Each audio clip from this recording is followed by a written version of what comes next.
Not even Andrew only not going to see me. He might go send him police and soldier them to get rid of me.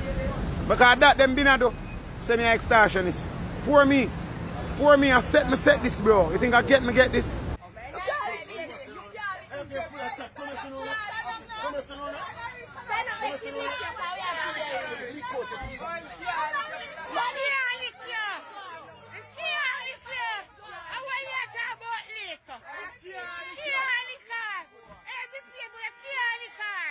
Welcome to Crime Time News and Entertainment with a Buzz. It seems as if these gunmen in Jamaica don't get the memo. Them not read the notice board. They don't realize that whenever there's any sorts of despicable act, as in mass pie up, the popo, they are going to be relentless. They are not going to spare any sorts of manpower. Such was the case as it pertained to Cherry Tree Lane, in which 8 persons lost their life. At least 9 others got pied up. Fast forward to a place called Codger Hill. That is where Chris Martin's grandmother's wake was held, and at least 7 or 8 people get pied up. 1 person lost his knife, OC Mr. Taros. So the Popo had some sorts of news conference, and they said that they arrested 1 individual. His name is Junior Coleman, OCCJ. He was charged for multiple charges. One of them being MURDER, wounding with intent, possession of prohibited weapon, unauthorized possession of ammo, using a firearm to commit a felony, shooting with intent, conspiracy to murder, and also being a part of a criminal organization. I want you to take a look to what the SSP for the area, Christopher Phillips, has to say about the person of interest and also the suspect, and then I'll give my piece. There are some persons of interest that we would like to interview. We think they can assist us with these investigations. Men known as Lance, Dan 5, OC KK, Wani, a man known as Kiddo Russell, OC Kiddo, 1 man known as Radigan, 1 man known as Kota, Ian, and another man known as Tony. We have conducted a number of operations, and we have also imposed a 48 hours curfew in the Garden Pen community. Our investigators have collected a few statements, and we implore citizens with any information to contact the Spanish Town CIB at 984-3164-119-311 or the nearest police station. Now, during the curfew, we ask citizens to cooperate with the members of the security forces as we bring some semblance of order, and we commit to do all we can to bring the perpetrators to justice. Some people, sorry, that was Mr. McPherson. Mr. Phillips was also there at that news conference. So pretty much they are sending out a warning to these gunmen, these suspects, these persons of interest. You have 2 options. You surrender, or we will come for you with some sorts of warrant of the DEATH type. You are going to be fatally arrested. And people, if we check the resume, as it pertains to Cherry Tree Lane, we saw that there are at least 3 suspects. Out of those 3 suspects, 1 of them lost their life, 1 of them was arrested, 1 of them turned in himself. And what originally started as 3 suspect persons of interest turned into at least 10 persons, some of them innocent. So at the end of the day, at least 2 of them were officially charged, and at least 1 person was taken out. Moral of the story is this: if you do not want to lose your life, I think that you should listen to the popo, comply, turn in yourself, and take the courts, or else you will be taken to the afterlife. Point blank and period. So the next thing that is popping in the news, it is called a hard ears make for a soft ASS. Who can hear them are going to feel sometimes they are going to be numb, as in DEAD. I am speaking about a 16-year-old student or ex-student of William Nib High School that is in Trelawney. His name is Jameer Reed. Picture on your screen as I speak. His father said he often tells him, Do not go to the sea, go fish, go catch lobster, whatever it is that interests you. It is not safe out there, especially in the wee hours of the morning. However, it seems as if Jamir, he did not listen, and pretty much he was taken out by some sorts of shark. Based on what we heard, it is said that the shark take off him head, one hand and a piece of the next hand. Some people find one hand and then some people find the body, or at least what was left of the body the following day. Take a listen, take a look to what the father has to say. The father is very distraught. Also what the residents or persons that are familiar with that area had to say. And then I'll give my piece. I'm feeling so bad, man. So bad. That's something we argue about, we talk about, we fight about. You understand? He's not doing it for a road cause, he's not doing it for a needy or anything. I went to see him, see fish, swimming, and see fish drop beside me. And as Pound drop beside me, I take him myself. I not attack him, I not beat him. I get a chance to move and I move. No, man, it forced me to experience. I hear about it somewhere else, but no, it forced me to see it as well. Trust me, it's so bad, man.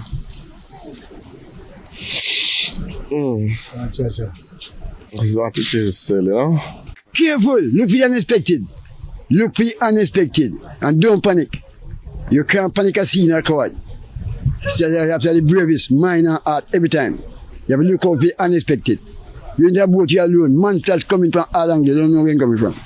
You only can look fish for half pound, but a bigger one going to feed him. So that you have to look for the unexpected at sea. Fisher folks down there and friends realized that his bicycle was still there, his clothes, his shoes, and it was all the way in dusk, and that was from morning he left. So they are now concerning, they were then concerning what has happened to him. So they came and raised an alarm and an alert that he's not in because his clothes, his bicycle, his phone and everything is still down by the beach. So that's how we ended up knowing that he must have lost his life out there. They know, the fishermen them know him, you know. They see him out there, you know. And then fire shot off time this morning. And then go back after them carrying the body. So this morning they go find him. That's what they say. Headless. Headless.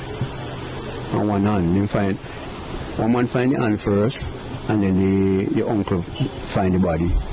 So people, like I said, those are edited versions of video from TVJ and CVM. Give credit where credit is due.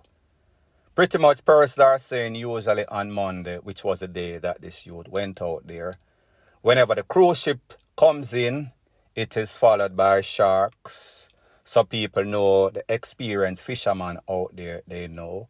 You heard the father said, he told him, it is not as if you need to go out there. You are okay, you have food, you have a place to stay.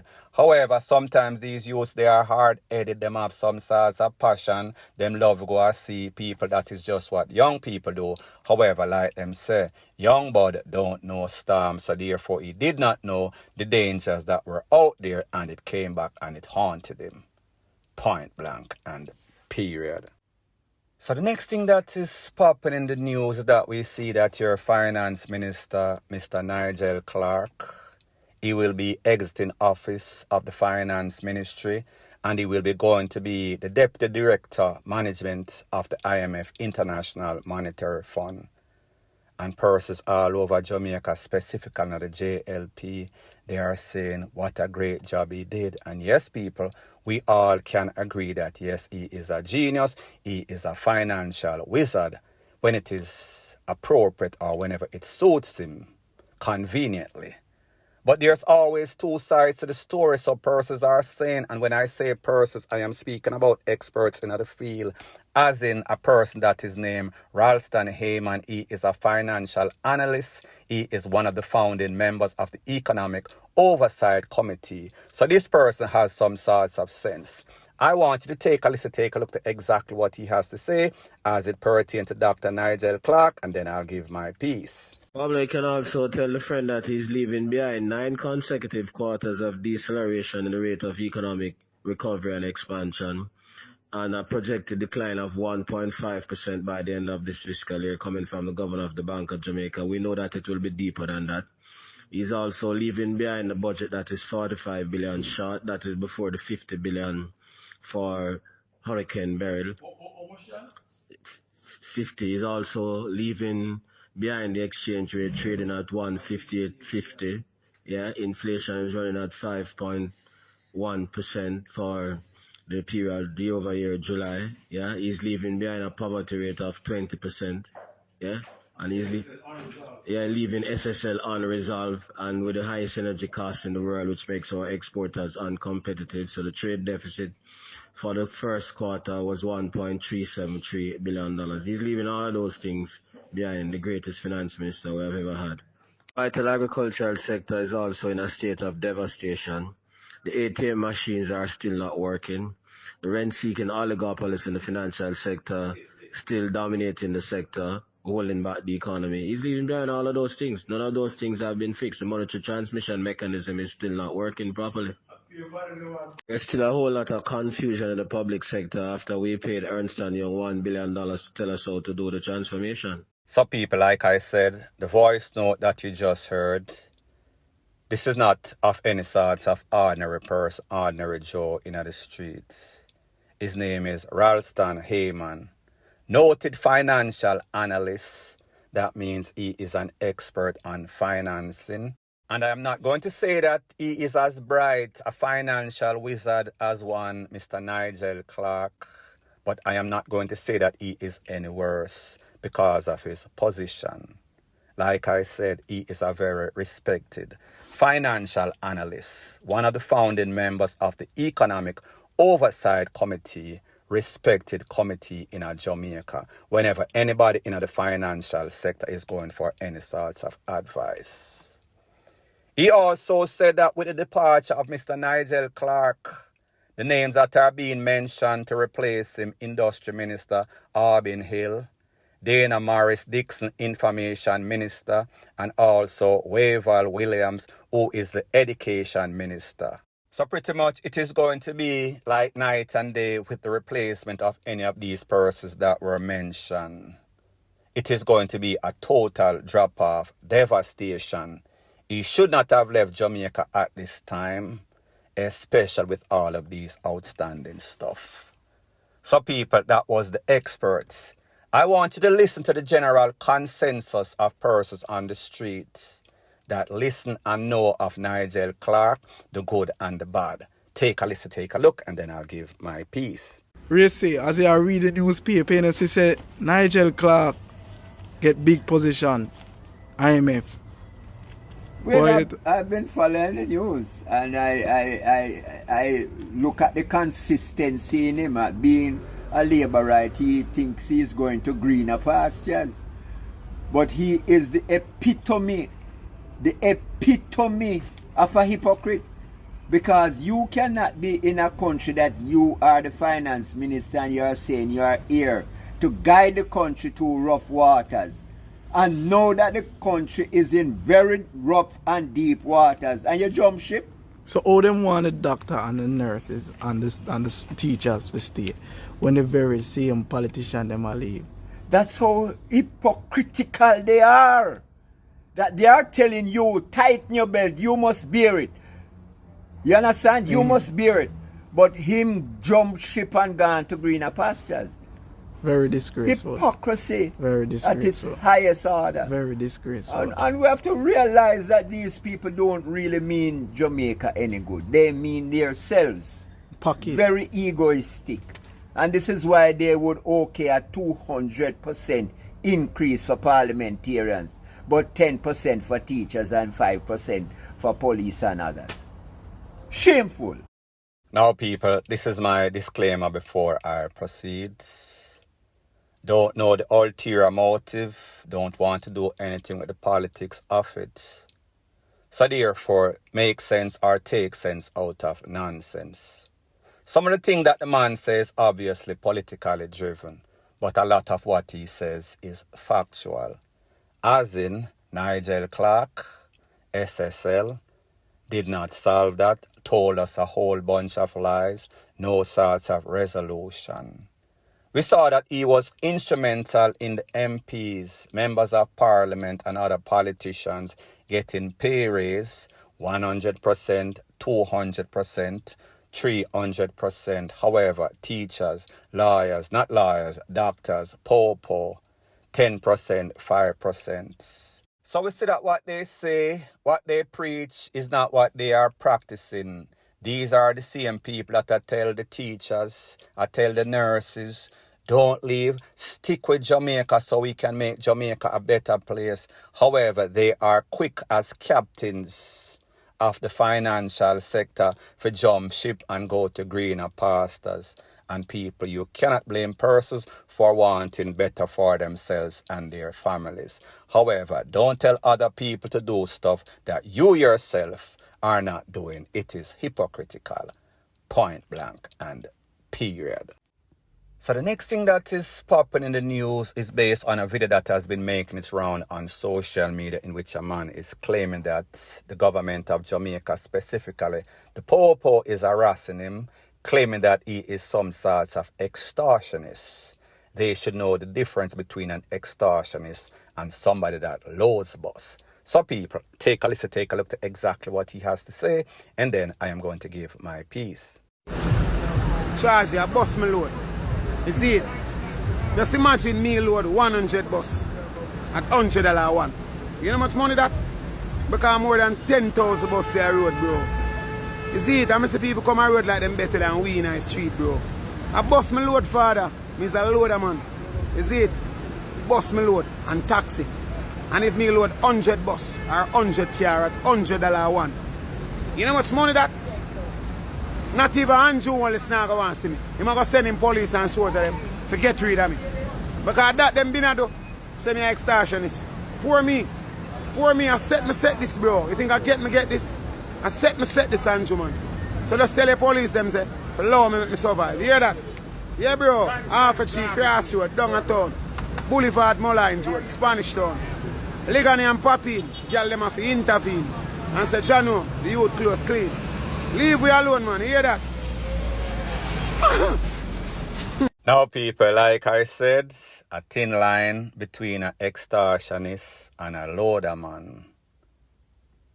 The facts are these taxi men, these minibus men, they are pretty much held under duress. That means that they have no sorts of option than to pay. So therefore, they've signed contractually because they don't want to sign their lives away. These persons are actually out there pressuring these people. Because the truth and the fact is that if you pull up at a place, you're leaving from Afritree, going to Spanish Town to Portmore, you know exactly where the bus is, the location, and who are these persons that are carrying you.